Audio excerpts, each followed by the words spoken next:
Olá, amigos. Bom sábado, bom dia. Estamos começando aqui mais uma recapitulação da nossa lição desse trimestre que é fantástica, Provérbios. E essa semana estudamos mais um subtítulo aqui dessa lição maravilhosa, que é a humildade dos sábios. Obrigado a vocês que estiveram aí assistindo o informativo, e agora vamos recapitular a lição. Aqui do meu lado hoje está o Júlio, vai compartilhar com a gente dessa palavra aí maravilhosa, que é a lição dessa semana.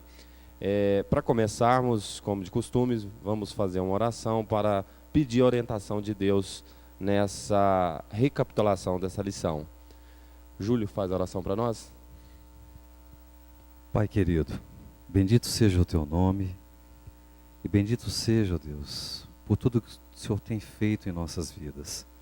Nós Te louvamos, reconhecemos a Tua bondade e nesse momento rogamos que o Teu Santo Espírito abra os nossos corações e dê-nos o discernimento necessário, Deus, para que a Tua palavra faça diferença na nossa vida. Esteja aqui entre nós, esteja na casa de cada ouvinte e que essa lição, Deus, seja para o nosso crescimento e a nossa aproximação de Ti. Em nome de Jesus oramos. Amém. A lição dessa semana traz um tema interessantíssimo, a humildade dos sábios. Como podemos aí, na nossa contextualização da lição, aí para nós entrarmos no tema, já a lição dessa semana vem para nos alertar dessa humildade, de como devemos agir e, como mais importante, como Deus quer que nós agimos diante do nosso próximo e de tudo que Ele quer de nós, né? E para entrarmos no tema aí da lição, para fazer uma contextualização aí, Júlio, o que podemos falar desse tema, a humildade dos sábios, no início aí da lição?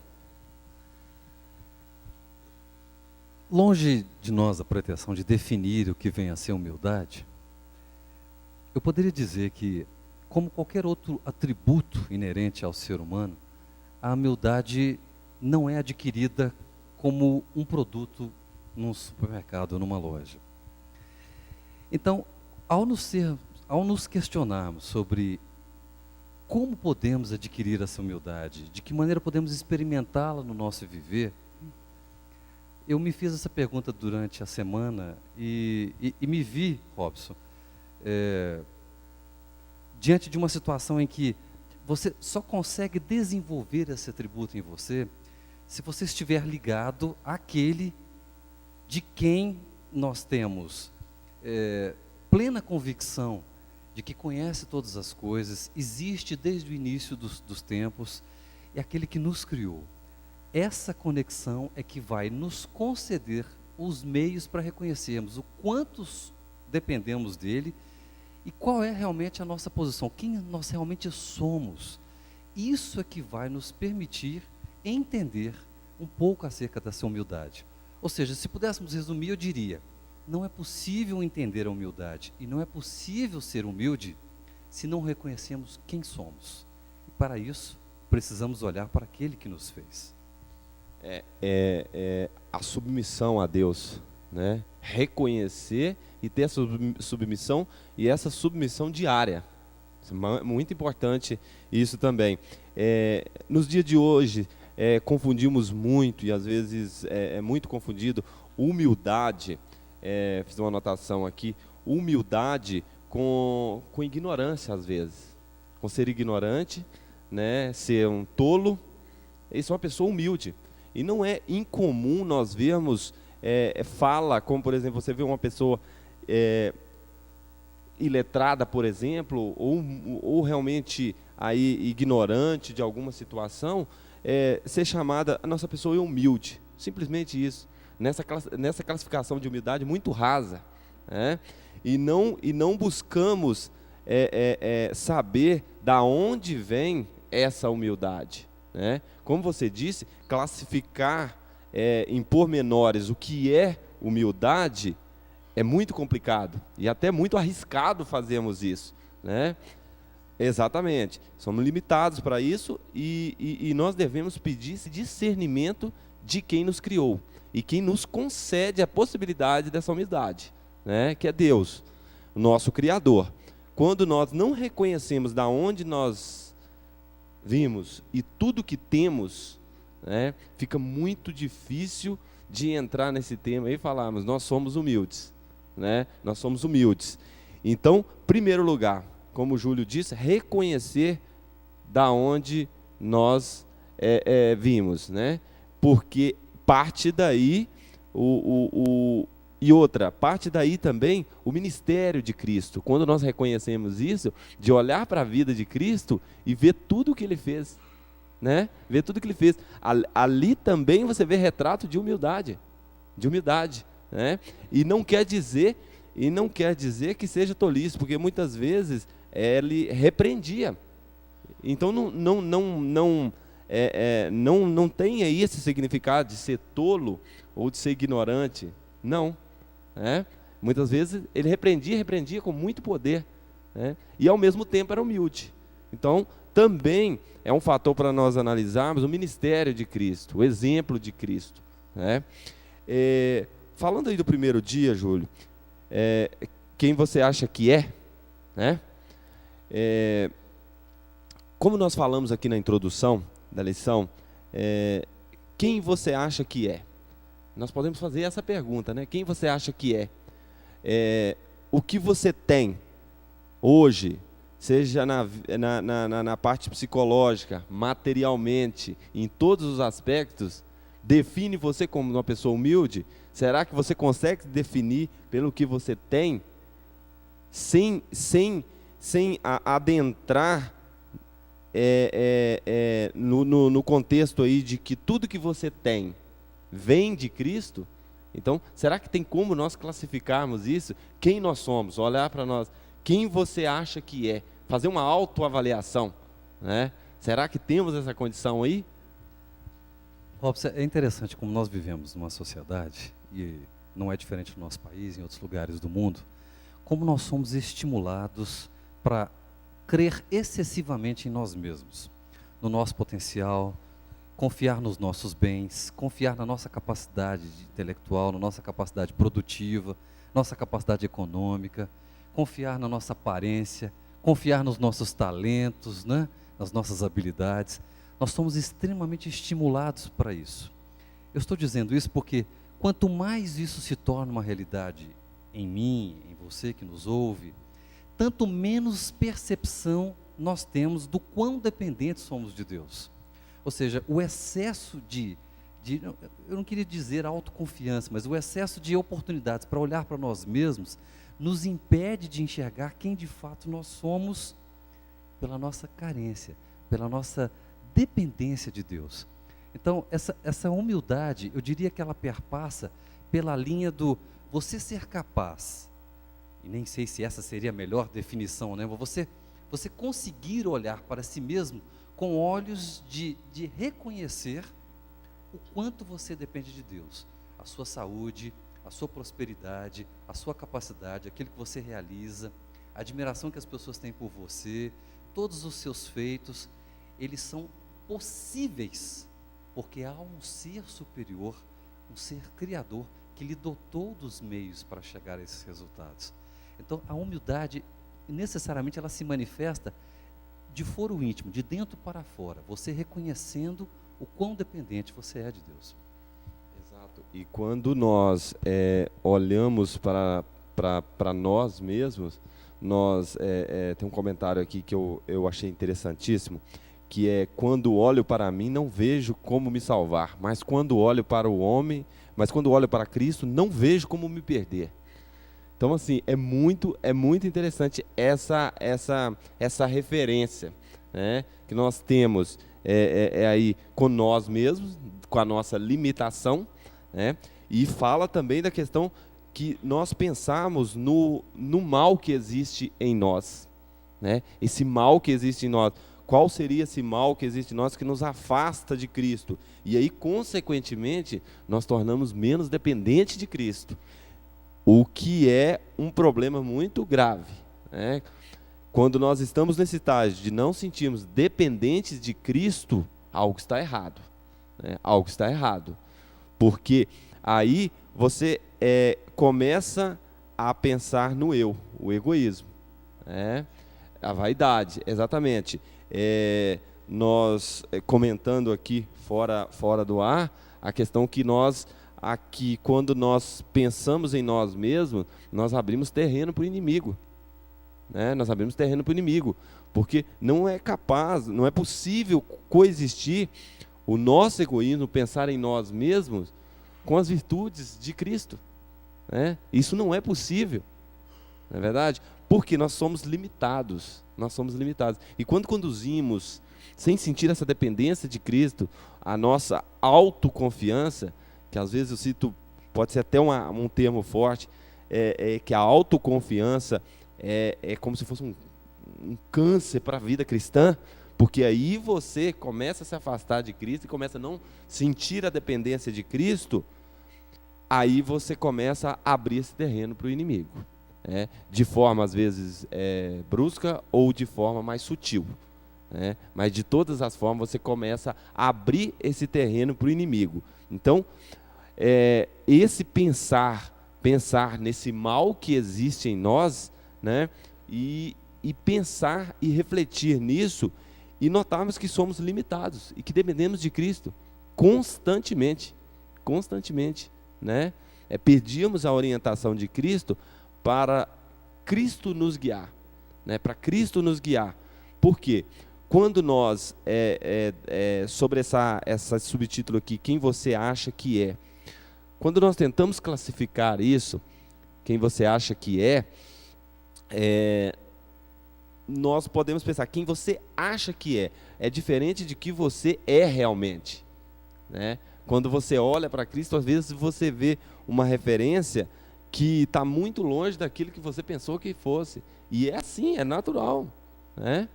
Então isso cria aí um parâmetro para você sempre buscar a Cristo, sempre estar buscando mais, porque tem um outro comentário aqui também, ô Júlio, as pessoas que mais tá aqui, são as que mais oram, né? As pessoas que mais são iluminadas são as pessoas que mais oram, né? Essa busca aí constante dessa sabedoria e sentir que sempre está buscando, né? Essa necessidade de buscar, porque quando achamos que estamos completos, e aí o título fala quem você acha que é, e você acha que está completo, né? Você não sente essa necessidade de buscar, é sinal que a sua vida cristã ainda precisa aí de um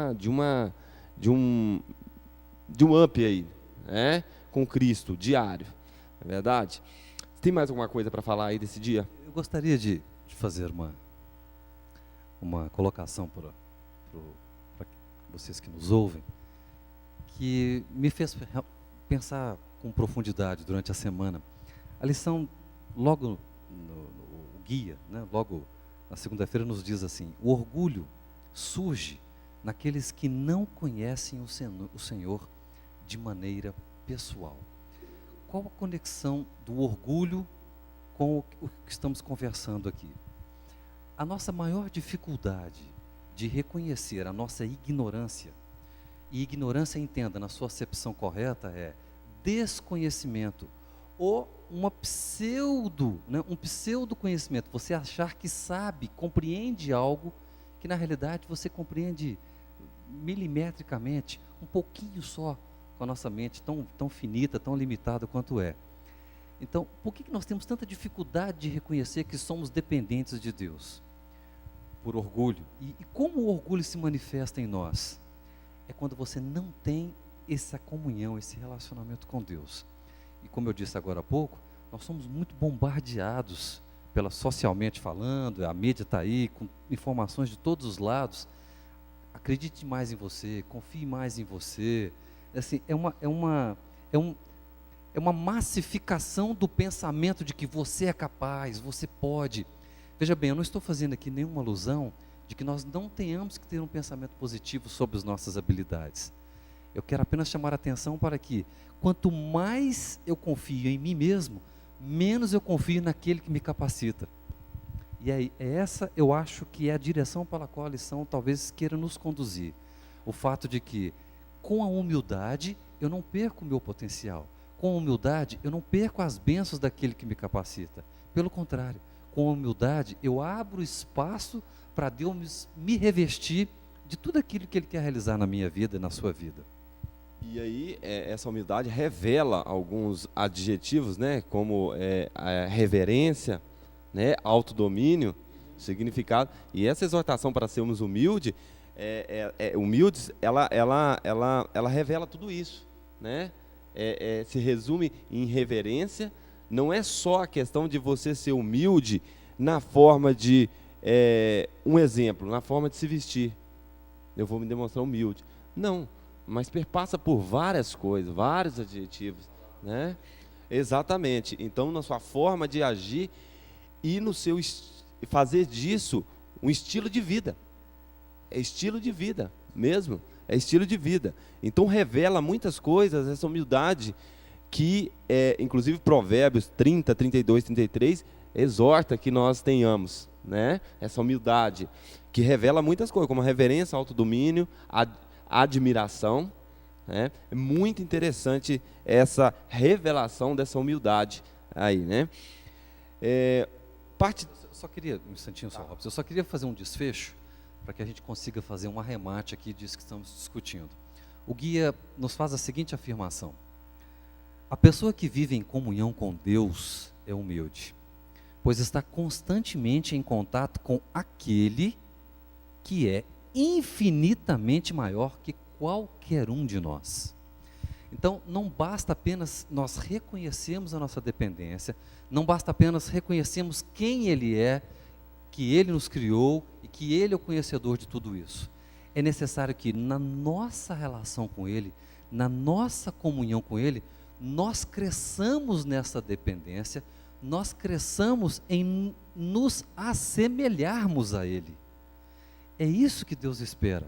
Quanto mais íntimos nos tornamos dEle, mais capazes vamos nos tornando de compreender os mistérios de Deus, com toda a nossa finitude, com toda a nossa limitação. Ou seja, mais próximos dEle, mais capazes de sermos semelhantes a Ele.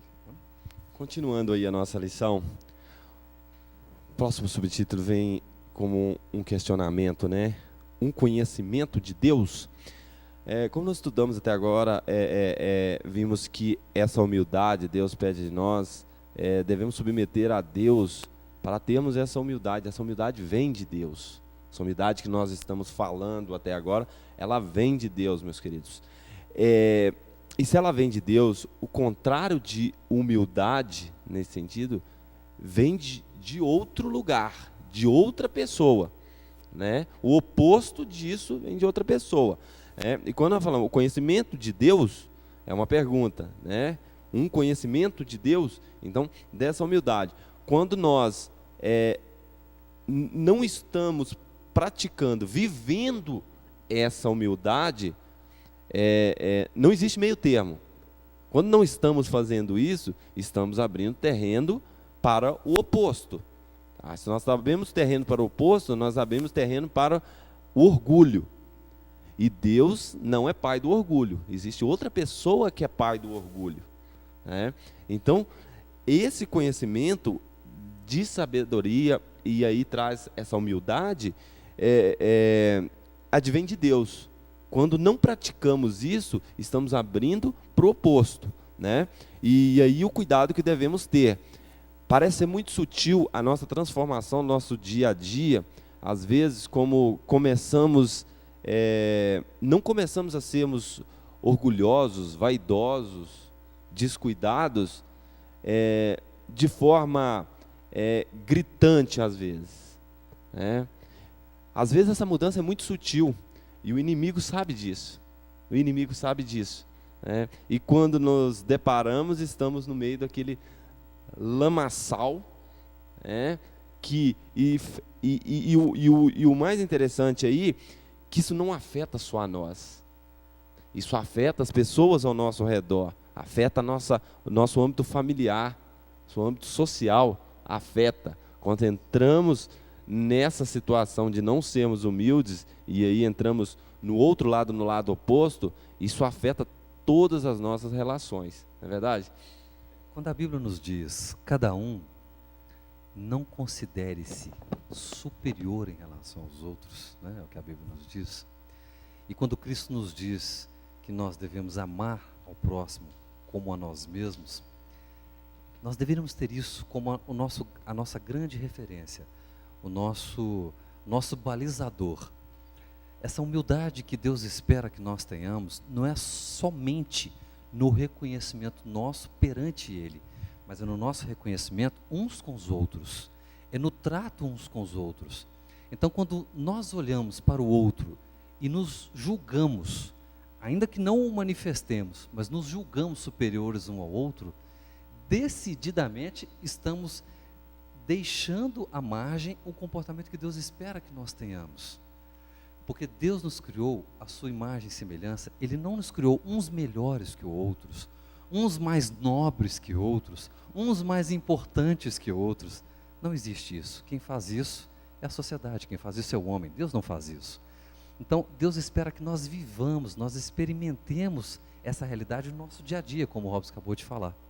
E isso você faz no seu relacionamento conjugal, no seu relacionamento com seus filhos, no seu relacionamento com seu colega de trabalho, no seu relacionamento no trânsito, né? Onde tantas situações nos colocam diante de, às vezes, um desejo de sermos mais ásperos, mais egoístas.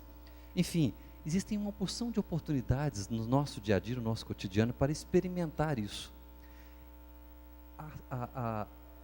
Eu não diria a solução, mas o caminho para que isso se torne uma realidade na nossa vida é: faça dessas experiências, faça dessas oportunidades uma escola para você exercitar essa humildade na sua vida, considerar os outros jamais inferiores a você mesmo, né? Estamos falando de sabedoria, né? A humildade dos sábios. E essa sabedoria também revela moderação, né? Já passando aí para a parte de terça-feira, nem a pobreza, nem a riqueza. Então, também são adjetivos da nossa, que se revela aí, da nossa vida em Cristo. Essa moderação, nem a pobreza, nem a riqueza. E por que essa moderação? O que essa moderação nos livra, né? Nos livra de vários fatores aí que vai minando o nosso dia a dia, que vai enfraquecendo a nossa vida espiritual, né? Então, essa moderação é muito importante, nem a pobreza, nem a riqueza. Por quê? Para não aflorar em nós esses adjetivos aí, que é próprio do ser humano. Nós nascemos pecadores, e nós nascemos com isso que pode ser aflorado a qualquer momento. Então, por isso que a Bíblia exorta nós orarmos e vigiarmos constantemente. Para quê? Para que não sejamos pegos em ciladas aí do inimigo, né? Então, essa moderação não é um fator muito fácil de se chegar, mas em Cristo, meus irmãos, nós conseguimos chegar a essa moderação. E essa exortação dessa moderação, e aí podemos falar de condição financeira mesmo, né? De financeira intermediária, de condição financeira intermediária, para quê? Nós livrarmos de algumas coisas como as tentações na nossa vida, né? Que Deus sabe da nossa limitação, Ele nos criou. E se nós formos tentados diariamente, Ele sabe da nossa limitação, né? Sabe da nossa limitação. Por isso que nos exorta o quê? A também sermos moderados, e isso também reflete essa humildade, né? E Júlio, o que podemos extrair daí desse meio termo, digamos assim, né? Que reflete isso aí no título da nossa lição de humildade, o título dessa lição dessa semana? A gente ouve muito, com uma certa frequência, aqui e acolá, que os extremos são perigosos. Não é difícil nós vislumbrarmos que a abundância excessiva de bens, de uma condição monetária que é, assim, transborda, né? Qualquer necessidade, não é difícil a gente vislumbrar que isso gera arrogância, gera um orgulho, um excesso de confiança no que os seus bens, no que o seu dinheiro pode lhe proporcionar. Isso não é difícil de nós enxergarmos isso. Tanto que Cristo, em mais de um episódio aqui no seu ministério, a Bíblia nos conta, Jesus falando que seria mais fácil um camelo passar pelo buraco da agulha do que um rico entrar no reino dos céus. É claro que nós temos que entender o contexto em torno dessa afirmação. Também aquele encontro de Cristo com o jovem rico, né, que não quis segui-lo porque era possuidor de muitos bens. Então, esse quadro não é difícil para compreendermos porque que esse excesso nos faz nos distanciarmos de Deus. Agora, o outro extremo é que talvez seja um pouco mais difícil de entendermos. Por que a escassez? Por que quando os nossos celeiros estão vazios, né, nós temos a tendência de também temos uma atitude ou de blasfêmia ou de desprezo na nossa relação com Deus? Porque às vezes não nos lembramos que Deus pode usar dessas circunstâncias para nos ensinar algo, como pode usar várias outras circunstâncias. Às vezes também nos esquecemos que nós colhemos o que plantamos.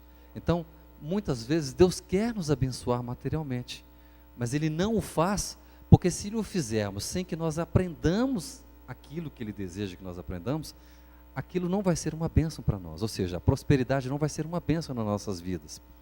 Então, essa moderação, se eu estou entendendo o que o Robson está perguntando, essa moderação é que, quando estamos nem tanto excessivamente prósperos, nem na escassez, temos uma vida de relativo conforto, nossas necessidades supridas, temos mais facilidade, pelo menos humanamente falando, mais facilidade para nossa relação com Deus não ser afetada. Eu só quero registrar, Robson, que isso se manifesta na vida das pessoas, de cada um, de uma maneira diferente. Então é necessário que você, na sua relação com Deus, pergunte-se a si mesmo até que ponto que os bens, né, na sua vida têm sido um motivo para distanciar ou um motivo para manifestar em você gratidão e o reconhecimento de que é Deus quem lhe dá. Esse é um questionamento que nós podemos fazer, cada um fazer a si mesmo, né? Se está sendo bênção ou não na sua vida, né? Continuando aí a nossa lição, meus irmãos, falamos agora de os atos do arrogante. Também revela aí o oposto, se nós estamos falando das características, dos adjetivos aí, da humildade que Deus pede de nós, exige de nós essa humildade. Então, isso é o oposto, os atos do arrogante. E podemos ver algumas coisas aí como a crueldade, cobiça, né? E isso tudo não pode coexistir com aqueles adjetivos lá do humilde, do sábio em Cristo. Não dá para coexistir. Você ocupa esse lugar, com a crueldade, com a cobiça, com a arrogância, né? E esses atos do arrogante aí, mais importante, mais grave, ele afasta pessoas de perto de você. E aí, quando ele afasta pessoas de perto de você, você está distanciando a oportunidade que Deus te dá de levar a palavra a essas pessoas. Porque quando Deus aproxima pessoas de você, é a oportunidade que Ele está te dando de levar a palavra dele. Isso não deve ser ignorado. E quando nós estamos afastando, através dos nossos atos de cobiça, né, os atos do arrogante, quando nós estamos afastando essas pessoas, e isso, tenha certeza que isso ocorre de fato na vida de qualquer ser humano, quando age dessa forma, afasta as pessoas, você também está distanciando essa oportunidade que Deus está te dando de levar essas boas novas para essas pessoas e ser um bênção na vida dessas pessoas. Onde podemos mais encontrar, Júlio, aí ônus, coisas negativas que esses atos dos arrogantes trazem, né? Onde mais pode afetar a vida aí nossa cristã? Eu também me perguntei durante a semana como essa arrogância se manifesta. Nós conversávamos aqui, antes de iniciarmos essa exposição, que os sentimentos, as necessidades e os desejos do homem são os mesmos desde os primórdios da criação. O que mudou foi a maneira como isso se manifesta. Foi a maneira na qual isso é revelado. Ou seja, se na Idade Média, se antes de Cristo, isso se manifestava em determinado tipo de vestuário, talvez hoje se manifeste nos bens tecnológicos que nós temos na casa que nos guarnecem, né? No celular de última geração, nos equipamentos de última high-tech, né, que estão à nossa disposição. Aonde eu quero chegar? A arrogância, ela é, na essência, uma única coisa. É um excesso de confiança em quem eu sou e no que tenho, e no que sou capaz de fazer. Eu me lembrei, há pouco atrás, de uma fala de um filósofo muito famoso, que viveu antes de Cristo. Sócrates disse uma frase que ficou marcada. Ele disse: só sei que nada sei. Então eu peguei essa frase e fiz uma paráfrase dela. E para nós cristãos, talvez fosse melhor se nós disséssemos: só sei que Ele sabe. Quando reconhecemos que é Ele quem sabe, então eu busco dEle a fonte da sabedoria, a fonte do poder. Eu busco dEle tudo o que eu preciso para satisfazer as minhas necessidades, até as minhas vontades, se forem condizentes com o propósito dEle para a minha vida. E isso naturalmente, meu irmão, eu estou insistindo nessa questão, porque isso naturalmente afasta você disso que nós estamos conversando aqui, dessa arrogância.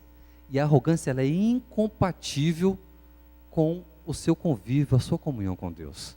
Porque o arrogante, ele não sente necessidade de nada, ele confia nele. O arrogante não sente gratidão, porque ele acha que tudo que ele é, e tudo que ele realiza, e tudo que ele tem, não vem de Deus, vem dos seus próprios méritos. Então, se eu pudesse fazer um breve resumo aqui, Robson, eu diria que a arrogância, ela é não só incompatível, ela é diametralmente oposta ao que Deus quer instituir na sua e na minha vida. Correto, muito bem. Meus irmãos, passando para a parte de quinta-feira, lição da natureza. O ministério de Cristo, Jesus usava muito a natureza para exemplificar, usava muito nas suas falas. E o mais importante notarmos aí, a valorização que Deus dava a essas pequenas coisas, que talvez coisas que nós não damos valor, e ignoramos o fato que tudo isso advém da criação de Cristo, de Deus. E nós ignoramos esse fato, nós ignoramos de forma até, usando aí o dia anterior, de forma até arrogante, achamos que sabemos da onde vem aquilo ali, e na verdade, a valorização que Deus dá para esses mínimos detalhes tem que servir para a nossa vida de forma didática, a nós valorizarmos tudo que nós temos, desde as pequenas coisas até as maiores, e reconhecer que Cristo criou tudo isso e que nos dá tudo isso. Ao contrário disso, seria essa atitude de arrogância, seria essa atitude de não aceitar isso. Porque, como você disse, que Sócrates falou que nada é tudo que eu sei, é que nada sei. Mas não basta reconhecer isso, aí fica meio que no ar, que nada sei. Mas espera aí, mas então quem que sabe? Então, quando nós reconhecemos essa lição, e aqui falando especificamente da lição de quinta-feira, lição da natureza, nós extraímos daí muitas coisas didáticas na nossa vida, muitas verdades da natureza, né? Como, por exemplo, não valorizar quantidades em nossa vida, mas sim valorizarmos qualidade, né? Qualidade de pessoas que às vezes acrescentam muito em nossa vida pela qualidade, não pelo volume. E eu estou dizendo de pessoas, mas avaliar também o que está ao nosso redor, tudo que está ao nosso redor, tudo que completa aí a nossa vida, faz parte da nossa vida, né? Isso também é ser humilde e sábio em aceitar que Cristo conduz a nossa vida, né? Que nós somos dependentes de Cristo e aceitamos que tudo isso foi criado por Deus, né? Essa lição da natureza aí, como podemos aplicar essas lições de forma prática? Porque parece às vezes lição da natureza, parece às vezes um conto aí, né, de lição da natureza, e às vezes ignoramos isso aí, não prestamos atenção devida nessa situação, né? Como podemos aplicar na prática, Júlio, essa extração do que traz essas lições aí da natureza, do que podemos observar e reconhecer a grandiosidade de Deus?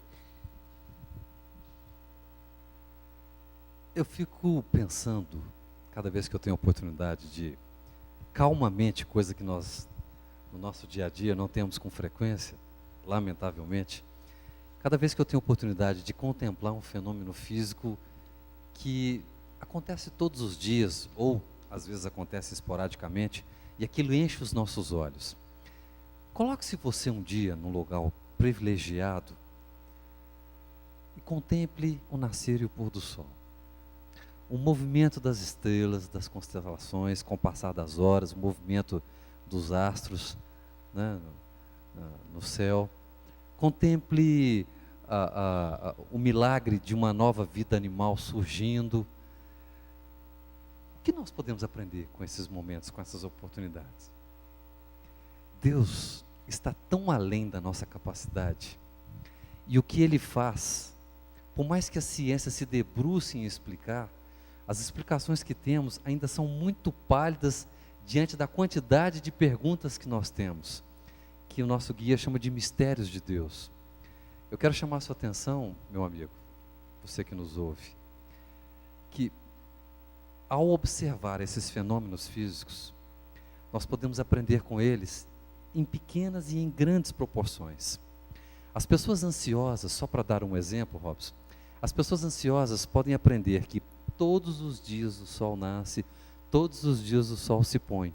Ou seja, não adianta querer, às vezes, passar o carro na frente dos bois. Basta cada dia, como diz a Bíblia, cada dia o seu mal. A sua necessidade vai ser suprida. Confie em Deus, faça a sua parte. A ciência tem tentado dar explicações de por que os fenômenos físicos acontecem. E muitas vezes ela explica como eles acontecem, mas não é capaz de explicar por que eles acontecem. Nós sabemos que a água entra em ebulição aos 98 graus centígrados a nível do mar, mas não sabemos por que outras substâncias entram em ebulição, né, saem do estado líquido para o estado gasoso, numa outra temperatura. Por que não na mesma temperatura? Porque a composição molecular é diferente. E por que a composição molecular é diferente? Ou seja, quanto mais indagamos, mais fundo vamos nos mistérios de Deus. E o que podemos aprender com isso? Deus não se revelou na sua plenitude para nós, nem nos seus desígnios para nós, porque não somos capazes de compreender, por causa do pecado, por causa das nossas limitações. Mas nós podemos aprender muitas coisas observando a natureza. Quando Provérbios nos diz, lá no capítulo que estudamos, vai ter com a formiga, ó preguiçoso, é porque Deus queria que nós observássemos como a formiga é diligente, como ela trabalha em equipe, como existe uma divisão, né, de funções, de atribuições dentro do formigueiro, dentro da colmeia também, e como elas projetam o seu trabalho para colher o resultado no inverno. Ou seja, há muita coisa que nós podemos extrair observando a natureza. Só devemos estar com os olhos atentos e a mente aberta para isso, né? Meus irmãos, estamos aí chegando ao fim dessa lição dessa semana. Traz um título aí, exortação para nós muito poderosa, né, e muito importante para a nossa vida cristã. Gostaríamos agora de fazer um apanhado geral, né, um resumo desse assunto aí dessa semana. E, Júlio, de antemão, gostaria que você fizesse um resumo aí da lição dessa semana, né, para nós finalizarmos. Qual que é os benefícios que tiramos do estudo dessa palavra, dessa lição dessa semana, para aí chegarmos ao fim dessa lição.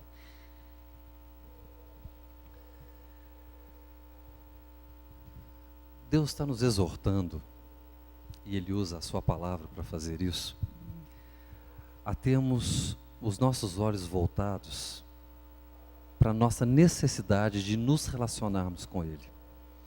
Nós jamais seremos transformados, nós jamais seremos beneficiados se não conseguirmos perceber quão dependentes nós somos dessa relação com Deus. Nesta relação, ao buscarmos esta relação, Deus vai aos poucos mudando a nossa maneira de pensar. Mudando a nossa maneira de pensar, isso vai se refletir na nossa maneira de falar e, por conseguinte, na nossa maneira de agir. Então, se eu pudesse dizer algo assim, bem sintético para você, eu diria: meu amigo, abra o seu coração, abra a sua mente, para que Deus se manifeste na sua vida. Ele vai fazer isso se você estiver desejoso e receptivo para isso. Aos poucos essa transformação vai acontecendo, e essa humildade que às vezes a gente quer ter naturalmente e não conseguimos tê-la, porque não somos capazes de fazer isso sem Ele agindo na nossa vida.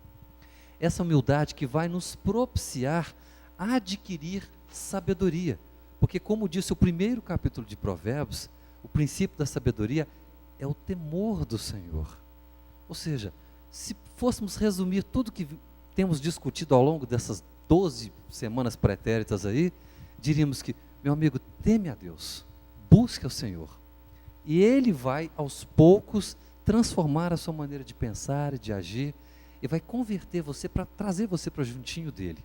Aí sim, essa humildade vai se manifestar nas suas relações interpessoais, nas suas escolhas, no seu jeito, no seu estilo de vida, e vai ser a melhor decisão que você vai poder tomar. Quando falamos sabedoria, meus irmãos, sabedoria e humildade que Deus pede de nós, que é elemento essencial na nossa vida cristã,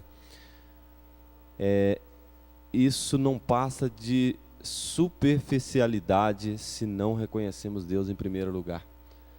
O resumo dessa lição é isso. Falarmos de sabedoria e humildade e reconhecermos que isso faz parte e é essencial na nossa vida cristã. Ponto. É uma parte.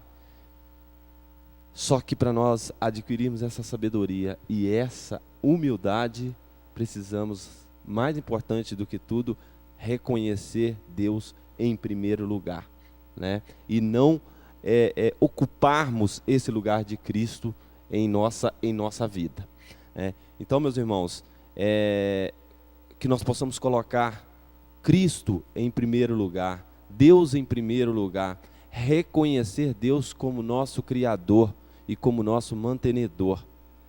Humildade, sabedoria, vários adjetivos que Deus pede de nós, é oriundo dessa submissão a Deus. E não há outro caminho para sermos humildes e sermos sábios, senão essa da submissão a Deus.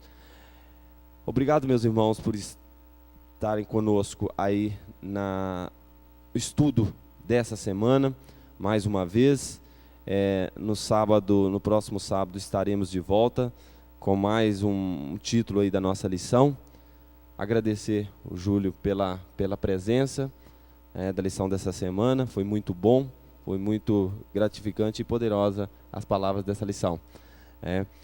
Vamos orar para encerrarmos E no próximo sábado estaremos de volta aqui com o estudo do nosso guia da lição da semana. Vamos orar para encerrarmos? Senhor Deus, obrigado, Pai, pela vida. Obrigado, Senhor, pela oportunidade que nos dá de sermos bênçãos na vida das pessoas ao nosso redor. Obrigado, Senhor, por nos conduzir e que possamos ter essa sensibilidade e dependência de Ti constantemente, diariamente, porque só assim conseguimos um estágio, uma maturidade cristã e espiritual. Venha abençoar a nossa vida diária, o trabalho, todos que estão nos assistindo, a família, vida espiritual, que possamos ter uma semana abençoada por Ti, todos os momentos da nossa vida. Perdoa nossos pecados por Jesus. Amém.